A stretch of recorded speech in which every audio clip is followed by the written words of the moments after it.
What happened to the mic? Oh, it wasn't working? Bill, was that microphone not working? No, I can use that, but what happened to the one here? It wasn't working? Oh, okay. Thank you. Yeah, we may not.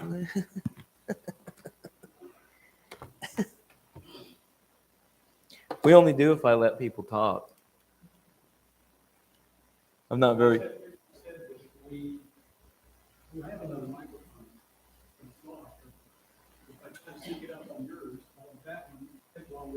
Okay. Okay. All right. I was about to say I'm not very good at letting everybody else talk, am I? Getting better. Okay, last week we watched the second lesson of the True You series, Does God Exist?, entitled The Big Bang Cosmology, Part 1, The Finite Universe. This evening we're going to review in some detail what we learned in that lesson, and then we move on to answer the dialogue questions from the course material. Is the universe infinite, or did it have an actual beginning, finite? And why should we care? Well, if the universe had no beginning and will have no end, then the new atheist, to which Dr. Meyer referred, may be right in their assertion that there is no place for God. However, if the universe had a first cause or beginning, then what was that cause? The answer from the branch of science called cosmology, which is the study of the universe as an entire integrated system, appears to point toward a transcendent force that acted outside of space and time, leading us to believe our universe had a distinct beginning. In this lesson, Dr. Meyer provided the opening arguments for a finite universe by studying the expansion rate of the cosmos. The lesson is broken down into the following 3 chapters. Introduction was chapter 1. Chapter 2, taking God out of the equation. Chapter 3, what's the bigger idea? During his introduction, Dr. Meyer refers to 4 of the new atheists shown on the slide. From our left to right, their names are Richard Dawkins, the late Christopher Hitchens, Sam Harris, and Daniel Dennett. Dr. Meyer says these guys argue that the evidence from science, from the natural world, points decisively against the existence of God, and that each of them has made a fortune in doing so because disbelief in God is becoming a movement in the popular culture. However, Dr. Meyer goes on to say that 17th century early modern scientists like John Ray, Johann Kepler, Galileo, Robert Boyle, and Isaac Newton, others, have the perspective that what they were discovering about the natural world pointed decisively to the existence of God. So, the beginning of modern science, you got people who say that their study of the world around them points decisively to the existence of God. And then 300 years later, approximately 300 years later, you got people that are saying just the opposite of that, that all the scientific evidence points decisively against the existence of God. And we already have looked at some, but we're going to be looking at more and more evidence, and we're supposed to make up our own mind. While looking at the 4 major worldviews in the last lesson, we saw at a very high level that historically the majority of the intellectual world started out with theism as their worldview, where God is the infinite personal creator and sustainer of the cosmos. Then they digressed briefly into deism. If you remember, where God is reduced, he begins to lose his personality, though he remains creator and by implication sustainer of the cosmos. And by the last half of the 18th century, they started moving toward naturalism, where God is further reduced, he loses his very existence. In taking God out of the equation, the second chapter of the lesson, Dr. Meyer gives us a closer look at this history to explain how we got from those like Isaac Newton, who say the evidence of the physical world reveals the handiwork of the Creator, To the new atheists like Richard Dawkins, who say that the universe exhibits no purposeful design, therefore there is no evidence of a designer, and more specifically, no evidence of God. Dr. Meyer said it started to happen very early on in the 1800s, when some scientists began removing God from the picture. They decided that they had no need of the God hypothesis, the hypothesis of design, and began thinking of the universe as infinite, never having a beginning. It was just always there.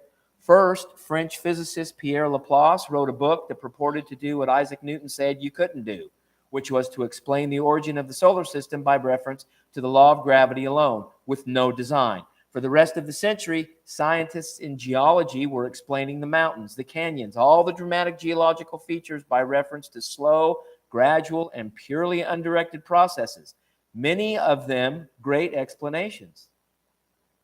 In biology, Darwin explains the origin of completely new forms of life through undirected, purposeless variations and the blind, uncaring process of natural selection, making the theological or spiritual explanations of the life processes unnecessary. So, you have it first in physics and astronomy, then geology, then in biology and beyond, that other scientists start to extend this way of thinking, proposing evolutionary explanations for the origin of the very first life and for the human life.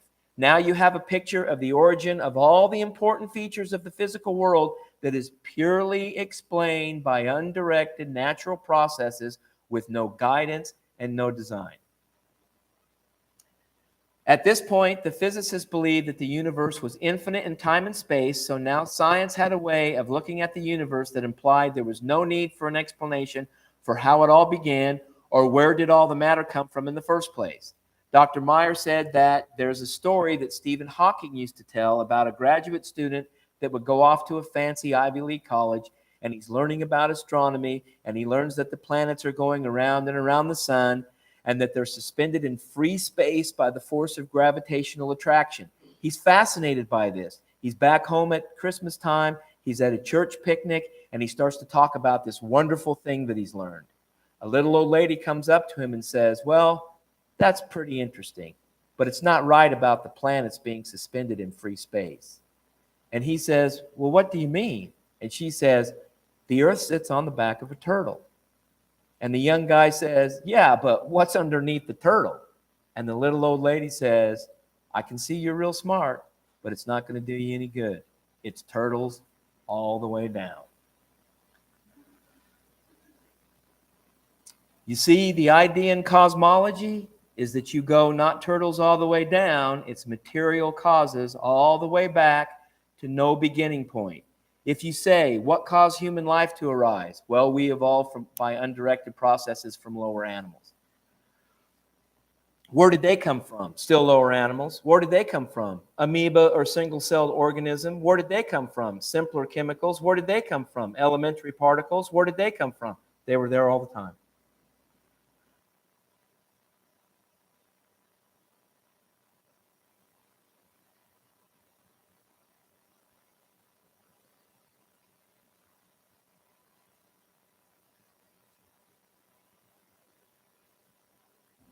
The worldview of materialism arises, and simply put, here's how it goes. From eternity past were the particles, and the particles became complex stuff, and the complex stuff evolved and became alive.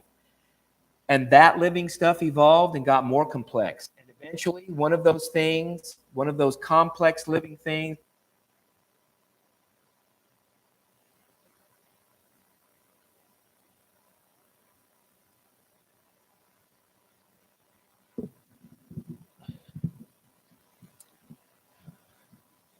in the theistic worldview, it's God first and matter second, right? In Genesis, God brings the universe into existence, creates order out of chaos, gets everything started, establishes a relationship with those he created in his image, and puts them in charge of his creation.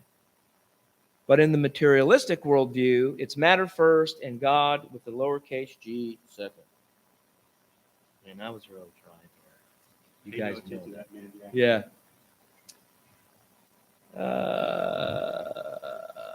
But in the materialistic worldview, it's matter first and God second with the lowercase g.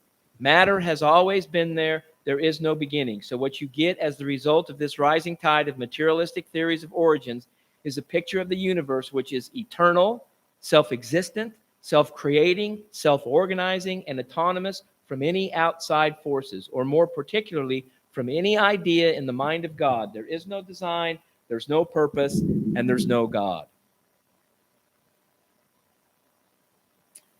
Now notice how this plays into Richard Dawkins' ideas as he's developing this for popular consumption in his book, The God Delusion.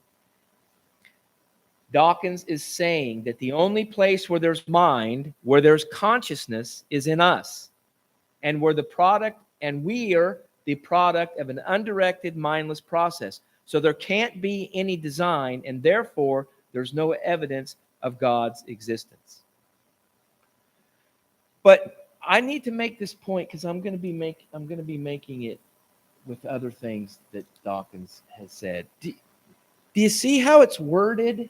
It's the way that it's worded, and in some cases it becomes kind of subtle. So people may not get the exact implication of what he's saying. However, this probably wasn't the best example because he says God, in the sense defined, is a delusion, a pernicious delusion. But he's saying that because he's saying that there cannot be we think we see design, but it can't be design. It can't be.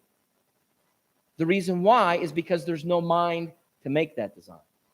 There's no mind to do it. Because we don't come on the scene, mind doesn't come on the scene in the evolutionary process of things until way late. So a mind couldn't have designed all this.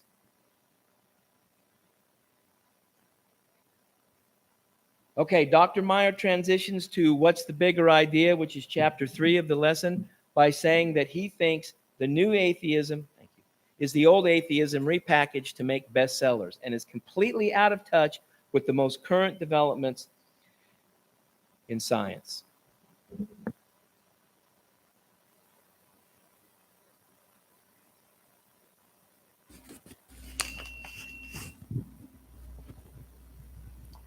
He then goes on to discuss the series of events beginning early in the 20th century that led to the discovery of irrefutable scientific evidence up to this point that supports the universe as being finite as opposed to infinite, meaning all the evidence points to the universe as having a beginning, so it can't have existed forever. I gotta go off my script here for a minute because I've got to make sure that we all understand what is going on here historically. Okay? We got to the point that the mindset of science got to the point where the universe was always here. So there's no need to invoke a God outside of it to describe how everything got here, how we got here, how the plants got here, how all that stuff got here. We don't need that because the universe was always here. So matter created itself, right? Matter just kept reproducing. Matter did it. Natural processes did everything. So we don't need any of that, okay? And that worked fine. That worked fine for a long, long time until the 1920s come, and you got guys like Einstein and Hubble who are discovering evidences that they didn't know about before. They didn't know about that. They didn't know about galaxies outside our solar system and stuff like that. They didn't know about any of that stuff. And so now science comes along in the 1920s and they start coming up with evidence that says, no, it wasn't always there. And that's a big problem for everybody to the point where they're practically ignoring it. It's almost as if they ignore this evidence. Okay, but there's an explanation. We'll find it. Okay, so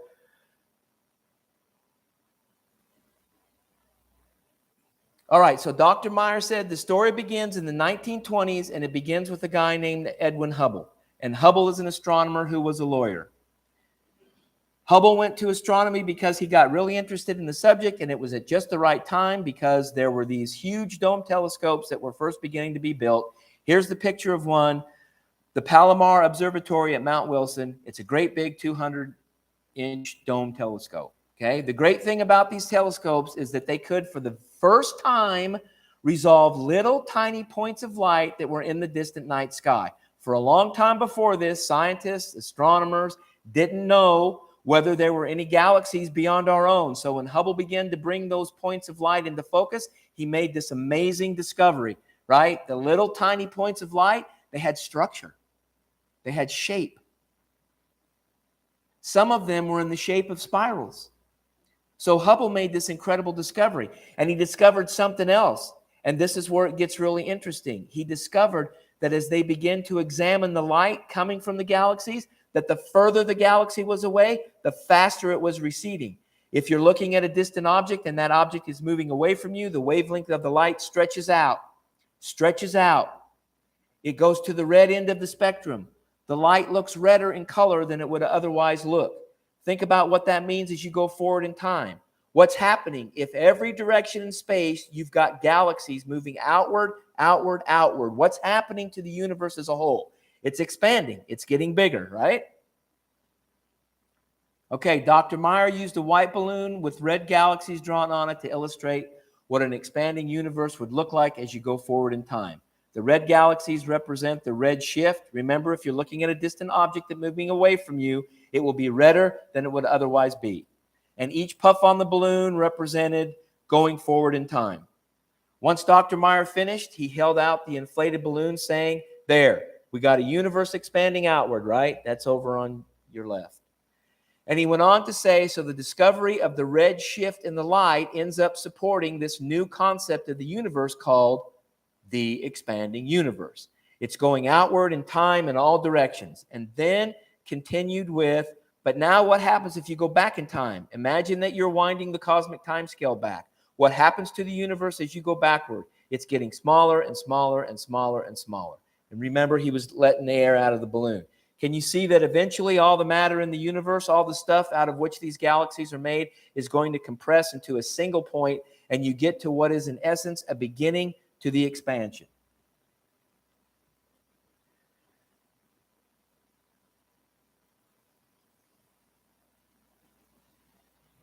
Okay, hang on. Sorry. Dr. Meyer went on to tell us about how a few years before Hubble was coming to this conclusion, Albert Einstein came to the same conclusion at Princeton, which was called the theory of relativity. It was basically a theory of gravity, but Einstein's idea was a little different than Isaac Newton's. Hey, did you guys know that? Did everybody know that? Did everybody know that Einstein's theory of relativity was basically a theory of gravity? Did you know that? Did you learn that in school? Did you? You did? Okay, there's one. Anybody else? Because until like 15 years ago, I didn't know that. I didn't know that the theory of relativity was basically a theory of gravity. I thought it was something different. I had no idea. I was never taught anything like that. Okay, the theory of gravity.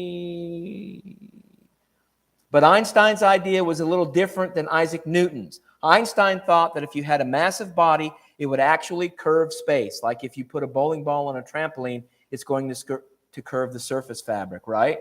And that's what Einstein thought. If there's a massive body, it would cause the space around the body to be curved. He had a lot of reasons for thinking that, and it turned out to be a pretty good idea. But here's the thing.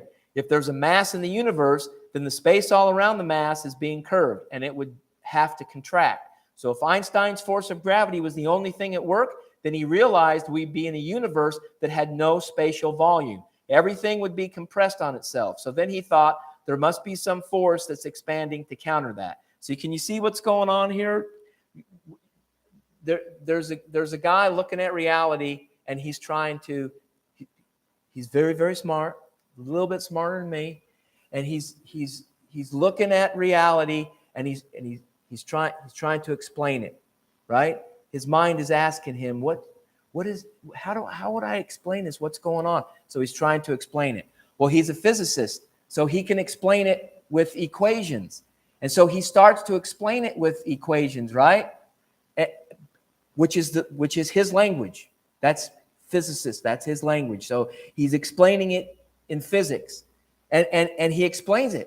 It works, but there's a problem, because if I'm right, I'm looking at reality and we're not collapsed on ourselves. It's not collapsed on itself. So there's got to be something else. So he puts it back in. So he puts it back in as an input to his truth system, right? There's another question. So he puts it back in and he's trying to explain it. And he says, he gets to the point where he says, so everything would be compressed on itself. So then he thought there must be some force that's expanding to counter that. So he looks to that, right? He's looking to that. So he had some equations that describe essentially the physics, and the equations implied that the force of expansion was a little stronger than the force of gravity. So the universe was expanding outward, and that's what his theory of relativity implied. That's what the math implied. But he didn't like that. He didn't like that idea very much, because if you have an expanding universe, what happens if you go back in time? What we learned with the balloon and what Hubble came to the conclusion. You got a single point. In fact, in his thinking, since space is connected to matter, if you go back far enough, you get to a point where space is going to contract, maybe even to 0 point. So he thought, man, this is a profound conclusion, but I don't like it, because it implies the need for a cause beyond the universe. And I don't like that. If there's a beginning, there must be something to cause the beginning, something that isn't in the universe itself. So he was very troubled by this, and what he did was he introduced into his equation an arbitrary factor. It's called his cosmological constant. It was essentially a numeric value that described not a force of expansion, but a contrary force of contraction that was calibrated just right so that the expanding force and the contracting force were in perfect balance, so that he had a static universe again. So it was just sitting here from eternity past, doing nothing, not expanding, not contracting, just sitting there, and he felt a lot better about that. Okay? So the evidence that he was coming up with did not fit. The evidence was reality, and reality did not fit his preconceived ideas. He had a psychological certainty about these ideas, right? But the evidence, the reality, didn't fit it. So what did he do? He forced it. He tried to make reality fit his preconceived ideas instead of changing his ideas to fit reality. You see where I'm going at with that? Does everybody see me? You with me? Okay, so I think it would be a good idea, and I have a little time for it. I think I'm going to make time for it. I think you guys would enjoy seeing this. I will only watch about 3 minutes of it, okay? But I think you will like it, because this is describing what Einstein's physics equations had. Okay, what Einstein's physics equations showed, this is describing that. Okay, what you got to think of. It's not necessarily this way. Okay, but you got to think about space as space-time as a fabric. Okay, that's what that lycra stuff is right there. That's space. Okay, and then see what happens as you put objects on that space and how they interact with each other because of what happens within that space. Okay. The explanation for gravity is that matter bends space, and so you put mass in a place in space, it warps space-time, and objects are not feeling a force of gravity, they're just following the natural curvature. And so this is a sheet of lycra. Where do you get this? This is my old bike shorts. Can you all hear it? No, there's literally a spandex.com You can get a sheet like this if you buy the sale stuff, so you don't care what it looks like, right? For like $20, maybe less, depending on the sale. And so you put matter, and it warps space-time. And so if I have another object, it also warps space-time. They feel that, and they're attracted to each other. And so that's Einstein's picture of gravity. Objects warp space-time, feel that curvature, and move accordingly. And if you have more mass, You're right there on that. oh, if you have more mass, it's going to bend space-time more. And so if you have objects there, they are going to respond to that, right? And so you put something there, now it's attracted. Now, in reality, that big mass would feel the warping of space-time by the marble too, right? It would move a little bit, but we usually ignore that. You know, the Earth makes the sun move a little bit, but it's so small you can ignore it. The moon makes the Earth kind of wobble around a point 3/4 of the way from the center of the Earth. We usually don't account for that when we're looking at satellite motion. Well, instead of just letting go of one, what if I give it a sideways push? Now it orbits. Now it's losing energy, which wouldn't happen in the solar system, right? Not noticeably. There's some perturbations from other planets and things, but this one does lose energy and spirals in. If I don't push it as hard, it will do an ellipse for a while anyway. And more here. So one of the things I thought of to do with this is when you study the solar system, all the planets are going around the sun the same way. Why is that? Did God decide that he only liked clockwise, or depends on whether he's above or below the solar system, right? Why is everything going in the same direction? Well, the answer is it wasn't. Different directions. But there was a preferred direction. The disk it formed from had a slight preference one way versus another, and things going the opposite way got eliminated, and when it's all said and done, everything's going the same way. That works 90% of the time. Is it like a toilet flushing? Southern hemisphere? Wow, can you do that again? And so it won't work then. And so I have slightly more in one hand than another, but I don't consciously do that. I could watch this all day. I think it's pretty cool. Thought you guys would like to see that. I was going to bring in a sheet and a bowling ball. Bill talked me out of it. I'm glad he did. This worked out much better, and nobody got hurt. Anyway, I want to make a couple of points real quick. So, the stretching of the fabric, okay? So this guy has another YouTube video. Has anybody else, you've seen this before? So, I mean, this has over 100 million views on YouTube. I mean, people are watching this a lot. Anyway, this guy has another YouTube video that tells how to build this, okay? It's real simple. Doesn't cost very much. It's real simple how to build it, but he tells you how to build it and where to get all the materials from, right? And in his discussion on how to build this, he talks about the necessity of getting this stretched just right. You can't just stretch it any way you want to. It has to get stretched just right so that everything will interact the way you want it to interact for his demonstration, right? This has to be stretched just right. So the expansion of the universe represents the stretching of space-time, right? In all directions, it's expanding. Okay? But watch this. Look, he's got clamps on here. But there's no clamps in space, right? Einstein's calculations, this arbitrary number that he put in, that represents these clamps. You see where I'm coming from? This was necessary for a demonstration in a classroom, right? It's necessary to do that. But Einstein put that in his calculations, and that's what this represents, so that it's at the right tautness all the time.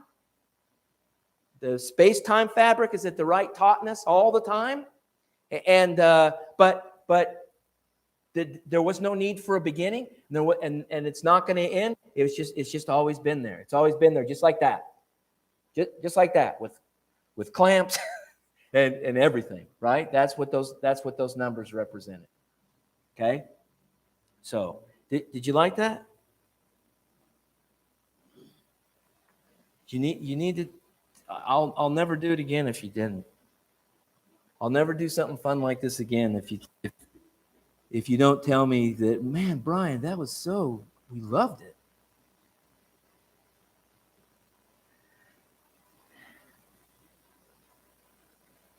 Okay, the problem was, okay, so now we're back. We're back to our story, right? The problem was that the heavens talked back, and Einstein began to get information from Edwin Hubble about what Hubble was discovering with regards to the fact that the universe really is expanding, just like Einstein's own theory indicated. There's some famous newsreel footage where Einstein had gotten an invitation from Hubble. He comes out of the Palomar Observatory and he gets to see, he comes out to the Palomar Observatory and he gets to see the evidence of the expanding universe. He goes into one of these big telescopes and he comes out and he says to the media, I now see the necessity of a beginning. And no, I'm not going to try to do the German accent like Meyer did. He tries to see, he says, I now see the necessity of a beginning. Don't mistake that with him liking it. He admits, I now see the necessity of a beginning, but that doesn't mean he's happy about it. Okay? So he later says this cosmological constant that he kind of made up was the biggest mistake of his scientific career. He should have just let the physics tell him what reality was about. But what was the problem? He had a preconceived philosophical notion, didn't he? He thought the universe must be eternal. He did not like the idea of a universe that had a finite beginning point. And he wasn't the only one. Some of the other physicists at the time, this astrophysicist from Britain, Sir Arthur Eddington, he did not like the idea at all. So he came up with a different theory. Here was his idea. He says, philosophically, the notion of a beginning of the present order is repugnant to me. I should like to find a genuine loophole. I simply do not believe the present order of things started off with a bang. The expanding universe is preposterous. It leaves me cold. And then Dr. Meyer asks us in his class, so what was this guy's theory? I just gave it to you. What was it? He said he's got a theory. Dr. Meyer called it, said it had a name. In psychology, they called it denial. Did he give us any evidence? Did he give us any evidence? What did he say? All he said was, philosophically, I don't like it. I don't like what it implies. I don't like it. So I don't want to buy it. I find it preposterous.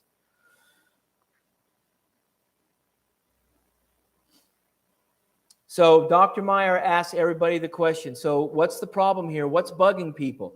Well, one physicist from Princeton, his name is Robert Dicke, a number of years later explained it. He says that an infinitely old universe relieves us of the necessity of understanding the origin of matter at any finite time in the past. If it's infinite in time, then matter can be the thing from which everything else comes. We don't need to think about a creator beyond the universe. So there was this ancient argument the medieval theologians and philosophers made. Everything that begins to exist must have a cause. The universe began to exist. Therefore, the universe must have a cause that transcends itself, that comes from outside itself. Then they'd say, well, we call that cause God. Well, if the universe didn't begin to exist, that argument has no force. The problem is, what? What's the problem now? all the evidence so far points in the other direction. It points away from an infinite universe to a finite universe. So then Dr. Meyer talked about an opportunity he had in 1985 to attend a conference that really changed his life. He said it was a conference on the origin of the universe, the origin of life, and this big question of consciousness. One of the astronomers, Alan Sandage, that spoke there was then in his 60s. He had been Edwin Hubble's student, and he had verified the linear expansion of the universe in all the directions of space. Okay, he did experiments, the redshift and all that stuff. He was one of the guys who did the experimental work on the redshift. And his impression of what that implied is stated right here. He said in the conference, here is evidence for what can only be described as a supernatural event. There is no way that this could have been predicted within the realm of physics as we know it. At this conference, Dr. Sandage, who had been a long-time agnostic, surprised everyone. Everyone thought Sandage was going to give his testimony on the side of the materialist. He announced at this conference that he'd come to a belief in God, in part because of the discoveries of modern science. So what can you say about Einstein? He comes up with these equations. He runs this stuff through, he runs these questions through his truth system, okay? And he gets these answers. And these answers represent reality, what's really going on. But he doesn't like it because it doesn't fit his preconceived notions, okay? So he tries to change it. He tries to change reality in his equations, okay? Tries to make reality fit his preconceived ideas. However, this guy, this Alan Sandage, he does just the opposite. He lets the evidence show, the evidence shows reality, and he accepts it. He doesn't try to change it. So Dr. Meyer says something really exciting is happening in cosmology with respect to the God question. Another astronomer puts it this way, and this is kind of cool, right? Robert Jastrow, he's written a book called God and the Astronomers, and he says, this is an exceedingly strange development. He's talking about what is now called the Big Bang Theory and the evidence for a finite universe. He says, unexpected by all but the theologians. They have always accepted the word of the Bible. In the beginning, God created heaven and earth. It is unexpected because science has had such extraordinary success in tracing the chain of cause and effect backward in time. Turtles all the way back, right?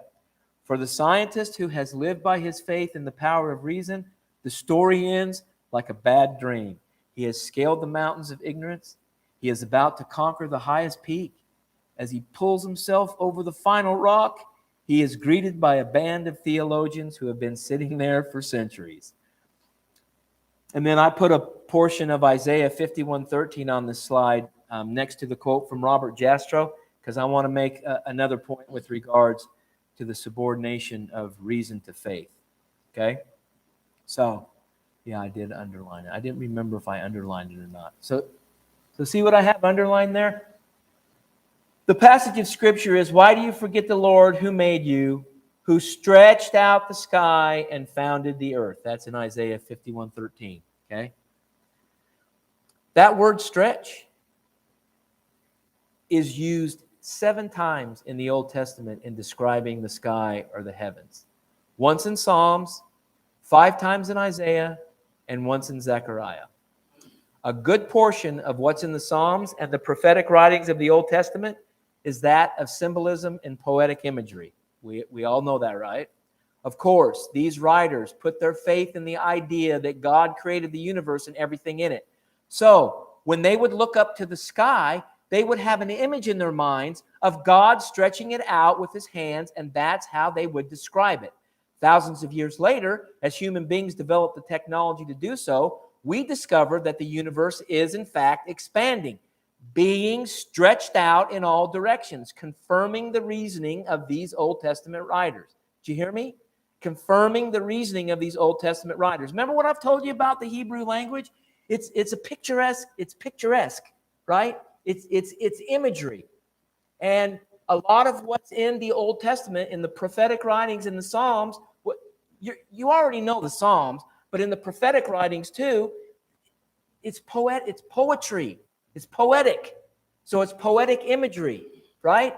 So you got people, they're looking at the world around them, and he's making a point. Isaiah's making a point, and he's talking to people, and he's saying, why do you forget the Lord who made you? Now he's describing God and what God did and how powerful God is and his control and everything with this picturesque language, right? He's describing this image. Who stretched out the sky and founded the earth. And then thousands of years later, we're able to, I mean, first of all, it's absolutely fascinating that we can even see this stuff. It's absolutely fascinating that we can come up with the technology to even see this stuff. That God gave us that. So God gave us this ability to even see this stuff. And then when we see this stuff, it confirms what they thought in their minds when they subordinated their reasoning to the fact that God exists and he's all powerful and he's in control and he's the one that put all this there. He's the one that put all this there. So in my mind, of course, I'm going to have this image of this powerful being stretching out the sky in all directions and putting everything up that I see, the points of light that I see. Okay, this is a perfect example of faith being the ground of reason. In this case, reason was subordinated to the firm belief that God created the heavens and the earth, meaning that their faith in God was the major influence in their thinking, in their thought processes. When looking at the world all around them, the discovery of the expanding of the universe is yet another proof in the validity of the truth claims of the Bible. It shows that the biblical worldview has the same shape that reality does. Dr. Meyer concludes by saying, okay, so obviously there's something about the discovery of the finite universe that's upsetting to a lot of physicists and astronomers. In particular, it seems to many of them to point to the possibility of a transcendent cause or creator of the universe as a whole, and that's very upsetting to those, especially those who hold a materialistic or naturalistic worldview. They think that it's turtles all the way back. Okay. Here are our dialogue questions from the course, just so you can see what are the two competing theories surrounding the cause of the universe. Where have you encountered the new atheism in your academic, social, or spiritual life? What impact has it had on your faith? And you can read the other two. Okay? So we're going to start by answering number one. So do you guys want to talk about it for a few minutes, or do you want me to just give you the answer? How do you want to do it? It's up to you. But you don't have a lot of time to make your decision. You want me to do it? All right. Well, you know what? No, because I know you're right. I shouldn't have. But this is too easy. It's too. You can sum it up. You can sum it up in two words. What are the two? Say it. Come on, say it. Yeah, okay. That's a good way to, yes. The Big Bang Theory, that's one. That's one. Or turtles all the way back. Right. That's good. That's good. We can make it a shorter answer, which is not something I'm used to doing, as you guys know, but here's the two theories. The universe is infinite, the universe is finite, right? That's the two theories that we're talking about right here. But that was really good. Thank you. Okay, so there's a deal right there. All right. Yeah, that's good. Let's go to the next question. Where have you encountered the new atheism in your academic, social, or spiritual life? What impact has it had on your faith? Anybody want to do this? Have you encountered the new atheism in your daily life at all? Have you encountered it? At work, school? Huh? Have you? You want to say something? You haven't? No one's been confronted with atheism in this room. No, only me. Is that what you're telling me? Come on. Have you?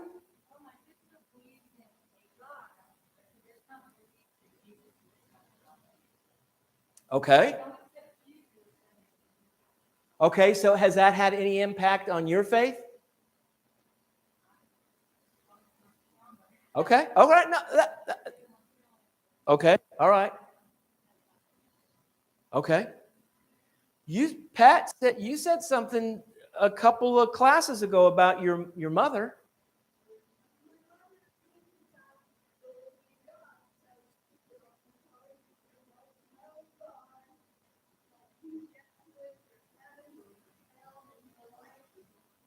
Okay, so how did that have any impact on your faith?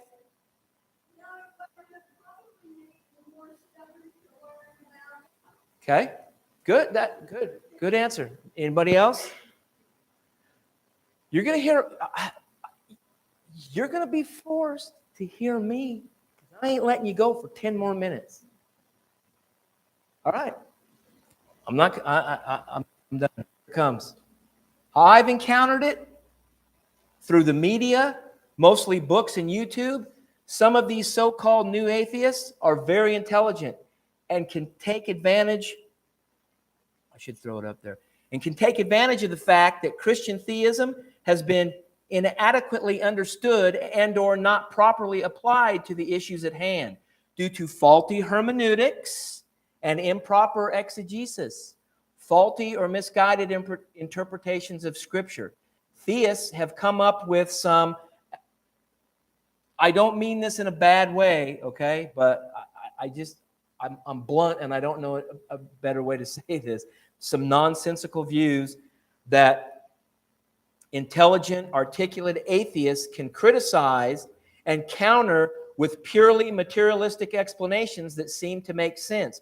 Whenever atheists are able to seemingly make sense out of things for which theists seem to have no sensible answers, then I used to, not nowadays, but used to in my younger days, I would get anxious. I got a little anxious, okay, because what was happening is same thing that happened to Einstein, same thing that happened to these other atheists that don't like what the expanding universe implies. Same thing was happening to me. Okay? I had my preconceived ideas of how the world works. Okay? I had that. I had this psychological certainty in my subjective truth. Okay? And then along comes some of these atheists, and they're able to explain, and they're saying that no, this is reality. This is reality. Reality is everything can be explained through natural causes, and there was no beginning to the universe. It was here all the time. It's infinite. Carl Sagan used to say it on that show Cosmos. I used to watch that show when I was a kid. He would say it. The universe. What? What did he say? Rod, say it. Yep. That's what he would say. And he would say science proves it. And they would say science proves this. And so they would say this is reality. So now my preconceived ideas don't fit reality. And you know what? I'm not the sharpest tool in the shed. So guess what happens to me? I get all upset. I get all anxious, right? And I'm about ready to abandon all these things I believed all my life. Because they don't fit reality as they're explaining it to me. Okay? And they can do a good job of that. Okay, next. Let me do this. Okay. Watch this again. When we go into a garden and we see how beautiful it is, and we see colored flowers, and we see the butterflies and the bees, Of course, it's natural to think there must be a gardener. Any fool is likely to think there must be a gardener. The huge achievement of Darwin was to show. That's enough. I don't want to hear any more. Did you hear it? Did you hear what he said? Did you hear it the first time when we watched it last week? Do you know what I'm referring to? Fool. Did you hear it? Did you catch it last week when he said it? It's subtle, right? Oh, wait a second. Oh. See it? I put the subtitles up there. Look, any fool. He's calling. So when we look at the world around us and we see design and we say, man, there must be a designer, he's saying we're fools. He's calling guys like Galileo and let's get rid of it because I'm getting all excited here. He's calling Newton and Boyle and Kepler. He's calling those guys fools because that's what they saw. He said, of course, it took to the 19th century for us to see that. Well, so the 19th century, it took to the 19th century for them to see it. But then the 20th century comes, right? That's the 1900s. The 20th century comes, and they start finding all this evidence that points to the universe being finite, not infinite. So all that stuff you're talking about, no, it's not the way it happened. It couldn't have been the way it happened. We're going to see other classes that are going to really spell out some stuff. I mean, all we've been shown up to this point is the evidence of what? The beginning to the universe. That's it. That's the only piece of evidence that we've been shown so far is that there was a beginning to the universe, so it can't be infinite. It's got to be finite. That's the only piece. Dr. Meyer and them, they got a lot of more. They got a lot of more evidence to show us, right? This is the only piece so far, and it's fantastic.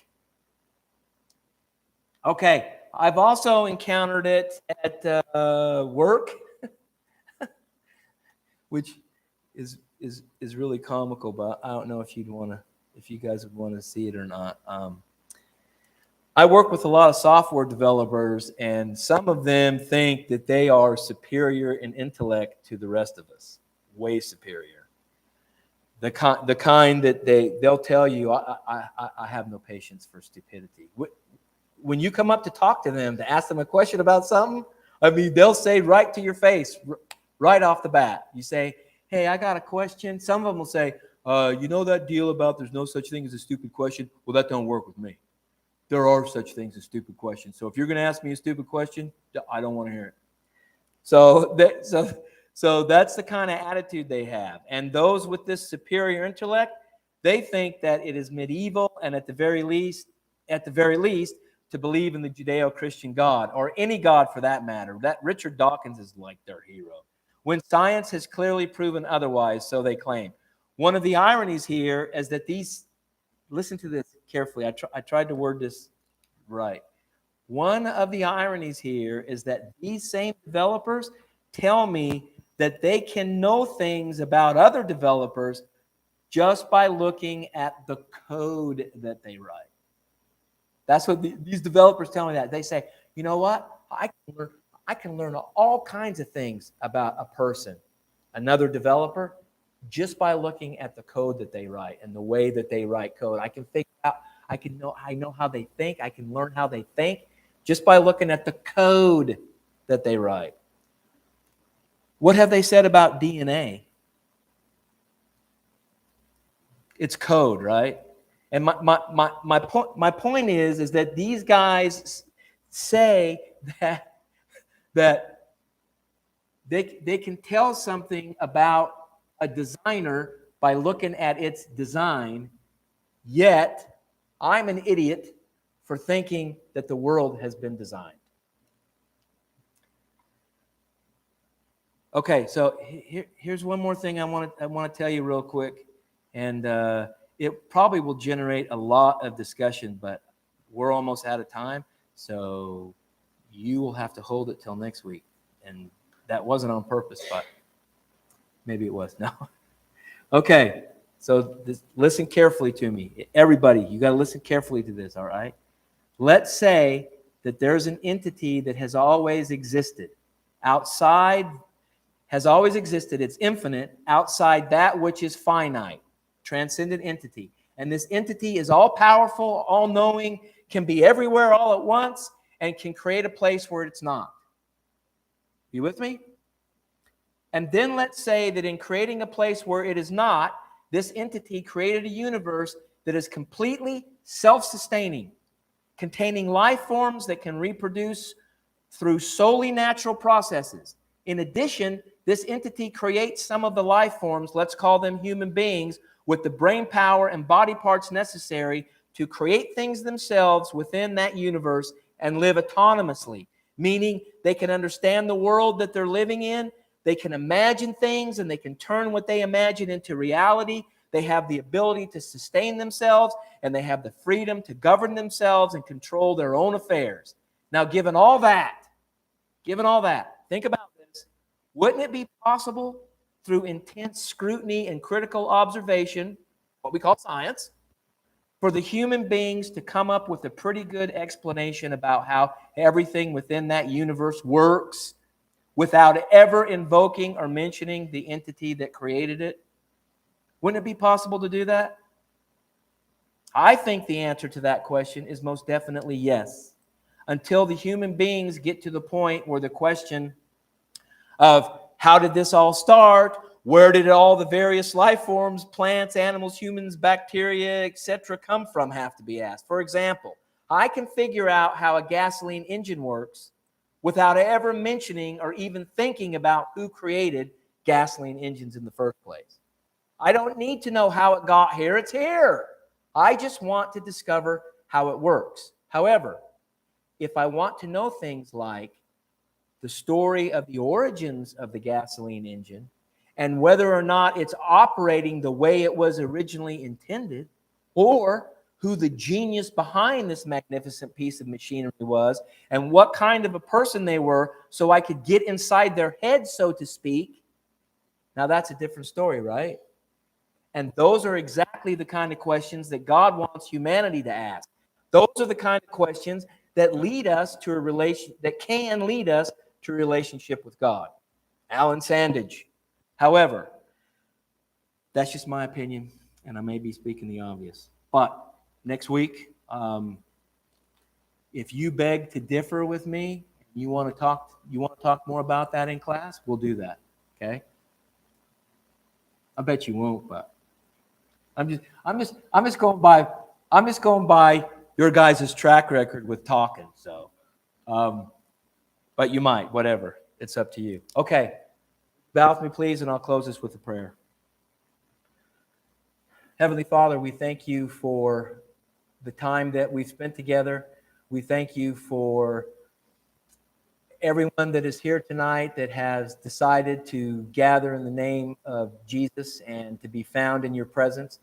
We pray, Father, that we are, in fact, learning more about you and how you have created us and how you have created the universe, and how exploring these things and learning about these things can lead people to a relationship with you, can at least be a springboard to get them to realize that you do in fact exist, and that you are very close by, and that you desire to have a relationship with your creation, and that you have done everything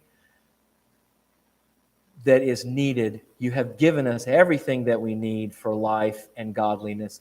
And in fact, even with that, you have given us reconciliation through your Son. You have given us forgiveness. You have given us mercy. You have showed us loving kindness. And we wish to emulate that to the world around us. We wish to learn to think the way you think, to do the kind of deeds that you did, do the kind of deeds that your Son did while he was on this earth.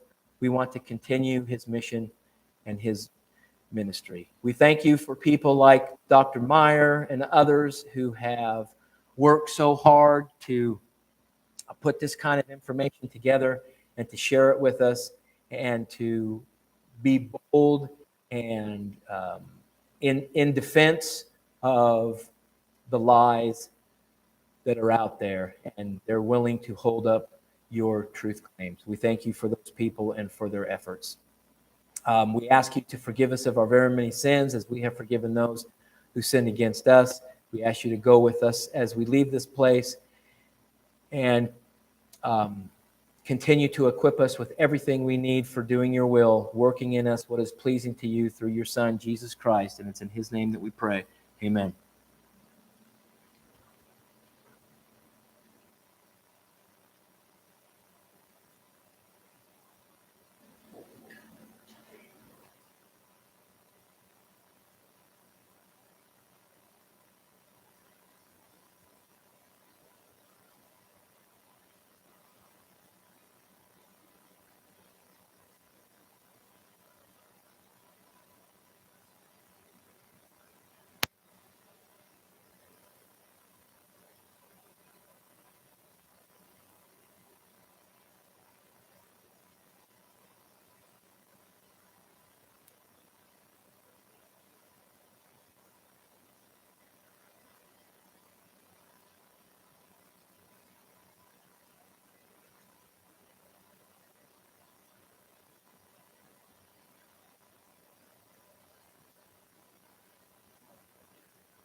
And you want to give them so they spread out a little when you throw it.